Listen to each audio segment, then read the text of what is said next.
Hello, I'm Jester Borris with I Want to Be a GM, and welcome to D&D Through the Ages Part 1.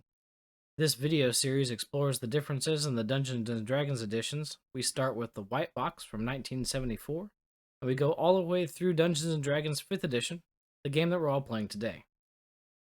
This video is broken into 6 separate chapters, and it's taken from one of our more recent live streams. If you enjoy this video, we hope that you'll give it a thumbs up. If you'd like to see more content from us, be sure to subscribe to the channel, and don't forget to turn on notifications by clicking the bell icon. As always, we welcome your questions and comments, and so what we'd like to know with this video is what's your favorite edition if you've been playing for a long time. I really enjoyed 2nd, I've also played a lot of 3rd, and there's a lot of people out there playing 5th edition. And if you haven't played much more outside of 5th edition, let us know what you're playing currently. We always like to hear what's going on out there. If you'd like to find the places where we hang out, be sure to check the social links in the video description. In particular, we've got a fairly active Discord, and so if you'd like to join the growing community of game masters over there, you can hop onto Discord and share your best tips, tricks, and stories. We'd love to have you. In the meantime, I hope you enjoy the video, and until next time, I'm Jester Borris with I Want to Be a GM. Stay safe and have fun. Everybody, thanks for coming back. This is our last chapter of our episode 1 of Dungeons & Dragons Through the Ages. Now we're going to go on into 5th edition. This is a game that we're currently playing and everybody is loving it. And we're going to hit some of the same things we've been looking at through the ages. White box, the different boxes, 1st, 2nd, 3rd, 4th, and now 5th edition. So currently on the pedestal, I have some of my 5th edition material going to kind of show so we can get an idea of what we have for 5th edition. Again, we have Player's Handbook, Monster Manual, DMG. These are the basics that everybody needs. Is that the right? What happened there? Hey, so. Something got turned. I'm turned. I can't tell.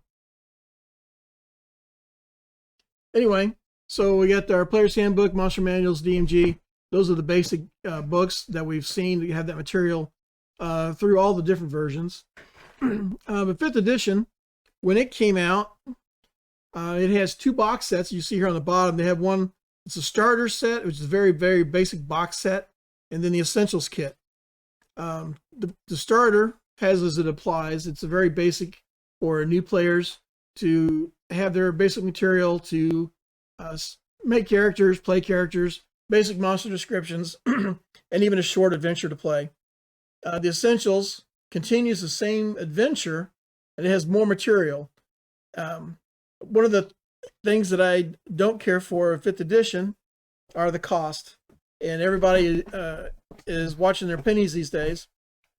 So one of the things I suggest to new players to help them get started with as much as possible, don't buy a Player's Handbook right away. Buy these 2 box sets. You can get both these box sets for approximately $50, where the Player's Handbook alone would cost you $50. But these 2 box sets have enough material in them and game adventure that you and your friends can play for several nights. So it's ready to play right out of the box. You and your friends go have some fun. If you buy just a Player's Handbook, well, it's just going to be you. Hopefully you know somebody you can go play with. You got to have tabletop to play with it. So yeah, the cost of entry can be a little high. It can be. The initial cost can be a little overwhelming for some people. And we definitely recommend or prefer that you would consider supporting your local game store. That also means looking at their used books section. Sometimes you can pick up a book that maybe somebody had extras, whatever it happens to be, and you'll find either the campaigns. So if you want to run Curse of Strahd or Wild into the Witchlight, that sort of stuff, look on the used section. You can find those books there sometimes. But beyond that, if you buy just the Player's Handbook, you are ready to make a character and play. You're not necessarily ready to go and run the game. If you're trying to run this, or maybe you've been elected as the default game master for your group. So the Essentials kit and the starter kit as a combination will give you about 70% of the player's handbook and enough material that you can just get into. So, sit down, you've got the maps, you've got the adventure, you've got the characters. Now you can start playing D&D 5th edition. It's a great way to, if you haven't played the edition yet, pick it up, read it, get it acclimated with it, and start having fun with it. And then when it comes time, if you wanted to go join another game, there are free online resources, legal. So the 5th edition SRD is a website that's going to have a lot of the material on there that you're going to need to be able to create a character. That'll let you get into a session, start playing. And then if you do find a table, we always try to loan books or borrow books, share books, and that sort of stuff based on, if you're running a particular adventure or trying to get a character put together for a particular world setting. Just ask. Sometimes your other players will be nice enough to let you use some of their material for a while. Absolutely. If you happen to go to a game store and there's a game going on, absolutely feel free to walk over and introduce yourself and say, hey, I want to play. And chances are they'll pull up a chair and say, here you go, sit down. And you just go from there. Because everything that you need to play, set of dice, paper, pencil, you can borrow from somebody your first couple nights. And after that, they're going to encourage you to find what you need to play. Same thing with any edition. Same thing with any tabletop game. Well, yeah, I know that there's been some interest in one of our local game stores about running 1st and 2nd edition. Well, who's got those books anymore? And they might not even be on your used section. So, if you want to join one of those games or see one of those books, there's going to be some borrowing, and that's totally fine.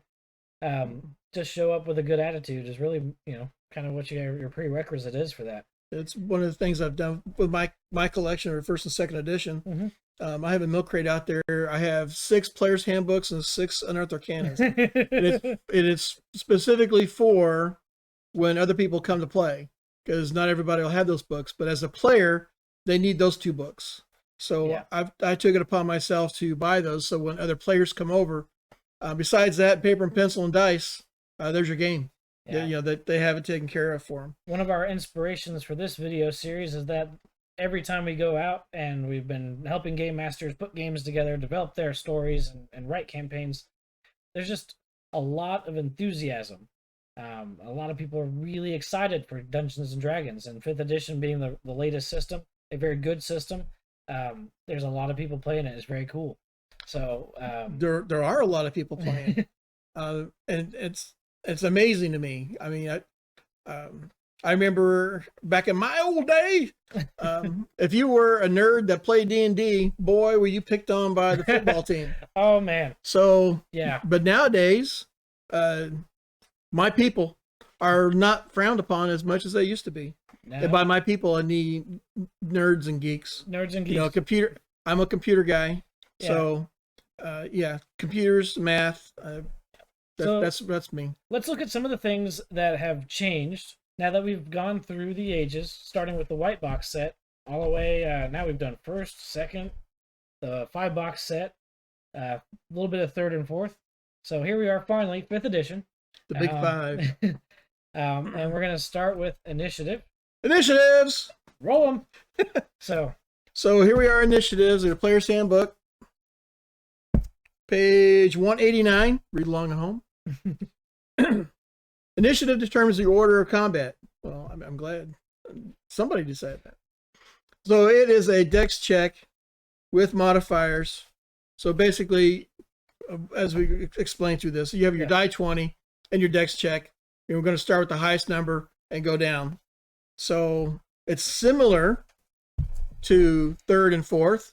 Yeah, it hasn't changed much there. Hasn't really changed much. So you roll a die 20, you add your dex modifier, and even though it doesn't really talk about any of the other bonuses or negatives to determining your initiative, I am sure that there are instances when your DM will have to either give you a bonus to your roll or a minus to your roll, because the spell effects, the terrain, there's just any number of 1,000 different possibilities that could add to or subtract from your initiative roll, Yeah. as well as the monsters. There are things that could be going on with the bad guy that you're not aware of yet. He may have a ring of haste on. He may be extra dimensional. There's any number of things that could be going on that could affect that initiative. Just like 3rd and 4th edition, that initiative check is meant to set for the entire combat encounter. Yes. So hopefully you rolled well, and you're not going after all the goblins, because that's a lot of being poked. Yeah. So there's a 5th edition does have a alternate rule, which is essentially the D10 by party initiative that we covered in 2nd edition. And if you haven't tried it out yet, I highly recommend it. It's something that we've been using in our games for a long time. So one of the things that I saw a DM doing at a game store when a couple years ago, I was first being aware of 5th edition. He had 3x5 cards that were what I call a kill sheet. So I have a kill sheet. I have player characters' vital stats on. I had their armor class, their hit points, any conditions that I need to know about immediately for combat. So he has them as a 3x5 card, and he has the end of it folded over, and he's hanging that on his screen. Oh, yeah. So when they would do the initiatives, he would just take their card, and it would put it in order, left to right, of when you rolled your initiatives. So he would have them here. Okay, you got the next one, you're here. Your next one, you're 3rd. Your next one, you're 4th. Okay, and then everybody's initiative was here. So when he was doing the combat, he was just very quickly, he knew this person was 1st, this person was 2nd, this person was 3rd, because they were in the order on his board. And every combat round or every combat encounter, yes. So that would change, and everybody re-rolls, and then he could just very quickly move them in the different order on his DM screen. Yeah. I'm like, that's clever. It is. It's really good. That's clever. It solves an issue that the DM has to keep you track of what's going on, and it does not create any additional paperwork. when you get into some of the theory craft debates of 5th edition, initiative is one that comes up in terms of how to manage it, how to track it, and this or that. Again, we're using the what they're calling the alternate rule, or the one out of 2nd edition, for a lot of our games, even non-D&D games. So if you find as a game master that initiative's a bit cumbersome, check out the alternate rules. They've got some relief there for you. But that's how they handle it right out of the book there. Troy just read that. And it's what we've seen since 3rd edition. So been in the game for quite a while now. Yeah, it works. And it does work. One of the things that a lot of people do like it, they feel it's a decent representation of reality. You know, different people reacting at different rates based on their abilities and that sort of stuff. So I like that. I like the realism aspect. Hey, Jester. Yeah? Are you cold? A little bit.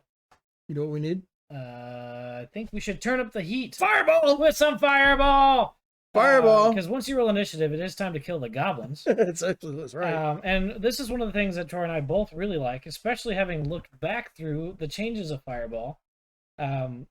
Sometimes you're like, should a 5th level character really be that strong? And yes, the answer is yes. Yes, Please set it on fire. Yeah. So if you would, Troy, hit us with some Fireball. A bright streak flashes from your pointer finger, pointing your choice within range, and the range is now 150 feet. So 150 feet. So we just lost. 3rd edition gave us 400 foot. Yeah. 400 feet. Now I'm 150 feet flat. I don't get any bonuses for level. 150 feet. But it puts us, in terms of range, it puts us closer to what we saw 1st and 2nd. It's 50 yards. So, yeah, 150 feet. Yeah. Yeah. Live. Okay. So a bright streak flashes from your pointer finger to a point that you choose within your range, and then blossoms with a low roar into an explosive flame. Setting all the goblins on fire! Each creature within your 20-foot radius, which I will point this out, in every single version, that 20-foot radius is the same. Yeah, 40 feet diameter, 20 feet radius. It's the same. Crush it. On that point, must save versus Dex. This is save versus deck. Sometimes it's save versus spell. Sometimes it's save versus something else. Third edition standardized it for decks, so that you Yes. dodge or you. Yes, so third, yes. Yeah. Yes. So earlier editions we had so it was like spell and death and poison and just all sorts of stuff. But so target creature in the area of effect will take 8d6 damage, save for half. The fire spreads around corners and nights, flammables, and blah, blah, blah, blah. At higher levels, when you cast a spell using a spell slot of 4th level or higher, the damage increases by 1d6 for each spell lot above 3rd. So this is different. Yeah. I do kind of like that. Mm-hmm. That gives the player the option of making that fireball more powerful, because in some of the other editions, we saw that it capped at 10. Yeah. So this gives the player the option to control that with his spells that he's limited to for that day. So if you're going in someplace a little more combative and you want a little more punch, buddy, I'm packing that in 4th or 5th level slot if I got it available. I do. Now here's the cool thing: is you can prep your spells of a higher level as normal. You don't have to prep that 3rd level spell into a 5th level slot. You can on the fly trade it up. Which is so, if you're like, okay, I'm going to have it as part of my normal roster, and then something really scary jumps out, you can use it. So there's some balance there. Spellcasting has got some cool dynamics that are new in 5th edition for spellcasters. And they bring back the potency, right? You are the glass cannon, a little less glass than you used to be. Still a lot of cannon, which is a lot of fun. And I do really enjoy that. It's the I cast Fireball trope has been there since 1974 because you always cast Fireball. It's so good. I didn't ask how big the room is. I said I cast Fireball. Boom. So, but the damage is primarily something that's changed in Fireball. The radius has been the same. Range has been kind of played with. And now it's back to essentially being what we found in the white box, where in the radius, it's just dead. Boom! But that could also mean your friends as well. So maybe don't be that guy. Yeah, you kind of want to watch that a little bit. Yeah. The Barbarian's got a giant health pool. I can't. We'll give him some potions later. So a little bit of initiative there, a little bit of Fireball. We did up with some cool races that were brought in. We got Dragonborn. They brought in Tiefling. The Tieflings came out of Planescape, so that would have been the 2nd edition. You also had Tenari and... they have a whole bunch of stuff. Well, a lot of the artwork... Genasi were dropped from the Player's Handbook, where we found those more readily in 3rd edition. And then our classes are about the same. I think they did Bard really well in 5th edition. I like the way the new class structures. I'll get the Bard just a minute. I want to hit this just real quick, so I found this page. Oh, yeah. So let's also show off some more artwork. I love artwork. I went to VisionCon, and I came back with a lot of artwork. I don't have enough walls. I'm gonna have to build some walls. All right, you're gonna. So Planescape, not planes. The planes themselves. Yeah, you want to set it up on the pedestal there, Troy. There's no room on the pedestal. I don't have the camera zoom in on you. Well, fine. I'll move it. Yeah. How's that, Mr. Producer? Crunchy. All right. You see my. Okay. So page 300 of the 5th edition Player's Handbook, they talk about the planes. And this is more or less an updated education on the planes like I showed you in 1st edition. And they just kind of maintain this level of discussion in the Player's Handbook. If you want to do anything above this, then there should be supplemental material somewhere. And I haven't seen any 5th edition supplemental plane material like I would expect, like Planescape. Yeah, it's there on the periphery, and so we're definitely as fans of the Planescape setting looking for more. We would love to see some more of it come out. We see a lot of the monsters. Every time you pop open a book, you're like, oh, I know where that monster's from, and I don't want it. So, there's a lot of the artwork.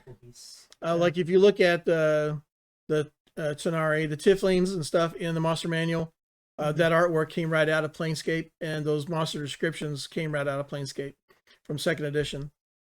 So you could take some of that 2nd edition Planescape material modify it very easily to 5th edition for any of your adventures. Yeah. You very easily could.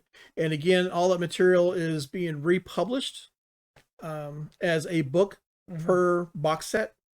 And the reviews that I've read, a lot of guys that are buying it are loving it because it makes it playable again for them. Yeah. And it's a more economical way of getting it.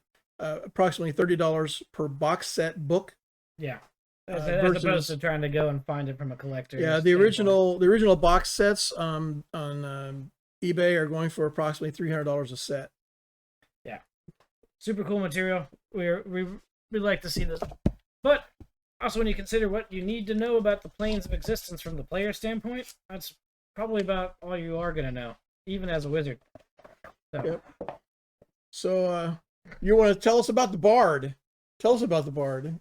Well, I was just saying that the way that the 5th edition restructures the classes, I think made a lot of sense for the way that Bard gets done. Bard, as we covered in 2nd edition, was insanity. You were 5th level fighter, 5th level cleric, and what was the other one? 5th level thief. Yeah, and then you could become a 1st level Bard. And so Bards were a little broken, you might say. Oh, they were very overpowerful. Yeah. Do you know what you have if you have a 5th level Bard in Old World? You had like a 22nd level. Yes! It's like something insanity. So yeah, very, very insane. But where we get the College of Valor, the College of Lore, and those sorts of things. These are your stereotypical Bard when you think of the books and the stories and the movies and stuff. Yeah. These are what you think of. The guy that travels with you and sings a song about your glory. Yeah. But Brave Sir Robin's minstrels. Brave Sir Robin's minstrels. Yeah, bravely he ran away. So, but the class structures were really well put together. I like the subclasses. There's a lot of expanded books. The Unearthed Arcana, Xanathar's Guide to Everything, I think is the other one. Has more player options, and who doesn't like player options? So, a lot of cool stuff, and a lot of ways to play. You can mix and match. So multi-classing has always been sort of a feature, and there's some neat multi-class options here in 5th edition. Yeah, there's and a lot of cool artwork. Yeah, can't get over the Wizards team. If anybody plays Magic the Gathering, you've seen that they have an amazing art team. So we get introduced, or we get to benefit from that in the 5th edition books. Look at this guy. Yeah, he looks serious. It's your Drow Assassin. Well, it says a rogue. Yeah. Well, that's as your example of a rogue. I think somebody figured out it's too rude to call somebody a thief. Probably. So let's call you a rogue. Well, particularly when we look at the Thief's book from 2nd edition and the different archetypes, you're like, okay, so are you a charlatan, or are you a beggar? Are you a bagman? Are you oh my gosh. There's like 2 pages of different archetypical thieves. And so rogue, I think, is probably the better term. But the other one I like is scoundrel. So that's good. Just scoundrel. Yeah, the gamblers, the cheaters, the guys you want on your side, not necessarily the other side. Scruffy nerf herders. Yeah, Han Solo types. Points intelligence. Why did I put encumbrance here? I'm not seeing encumbrance here. So there it is, variant encumbrance. Okay. The rules for lifting and carrying are intentionally simple. Here's a variant of what you're looking for. If you carry weight in excess of 5 times your strength score, you are encumbered, which means your speed drops by 10 feet. If you carry weight excess of 10 times your strength score, up to your maximum carrying capacity, you are instead heavily encumbered, which means your speed drops by 20, and you have a disadvantage on ability checks and strength attack rolls, saving throws, blah, blah, blah. Okay. If I am carrying 10 times my strength score. So if you have a strength of 10, that is 100. It's 100 pounds. Then my speed drops by 20. What's your movement rate to start? 30 or 6 squares. Okay, so I can't now. How long can I carry that? The game sort of assumes you can do that forever. Whether so like if it's in your backpack, I don't think that they're assuming you're carrying your 100-pound anvil with you around the dungeons. Yeah, I do love the picture though. The guy all hunched over with a girl there explaining, "You can carry more." Because I remember back in my day when I was a private in the Army, and you put on a backpack and you're going to walk somewhere. Oh yeah. That was not at what would be considered my encumbered weight. No. And dude, I'm telling you, 4 hours, you were done. 80-pound ruck. Mm-hmm. You're done. Yeah.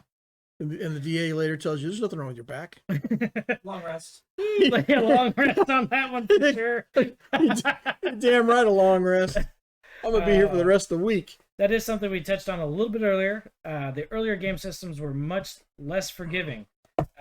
When you had a D4 for hit dice, you had one D4 as your hit points to start with. So, as a level 1 character, if you had 4 HP and you fell to 0, you were dead. No death saves, none of that.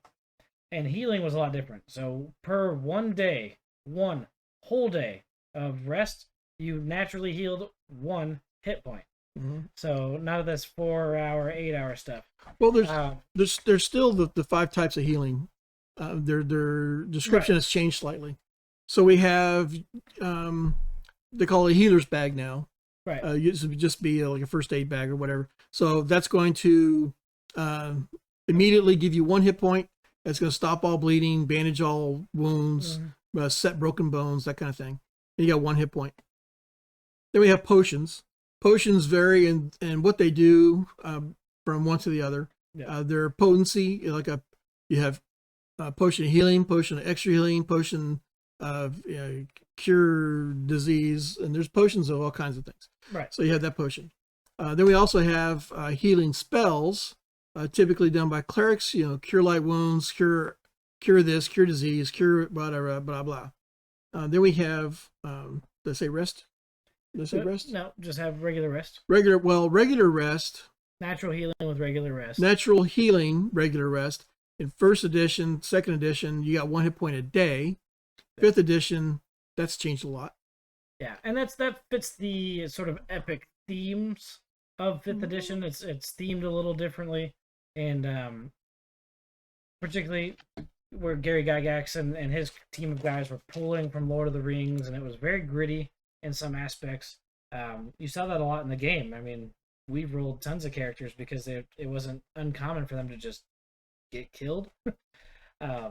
So it still happens in 5th edition. I know there's a lot of guys out there that have lost characters, so sorry for that.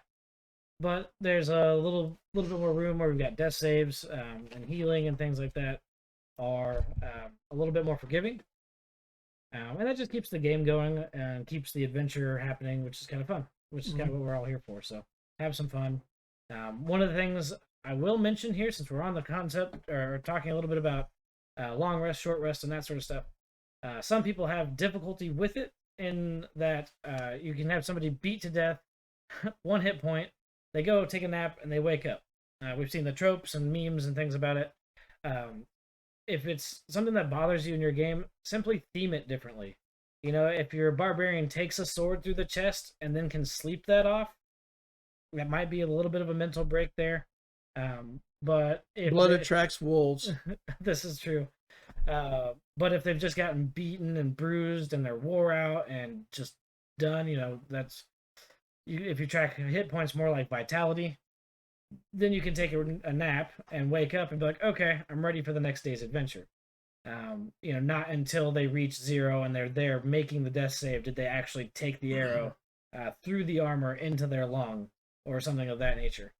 Or if it doesn't bother you at all, then fully heal up from the axe on your skull for 8 hours of sleep. It doesn't bother me. It's your game. But I know some people still it doesn't quite mesh in their mind. And that's partly because we expect the games to be a little bit more brutal. So maybe hopefully that advice helps with you.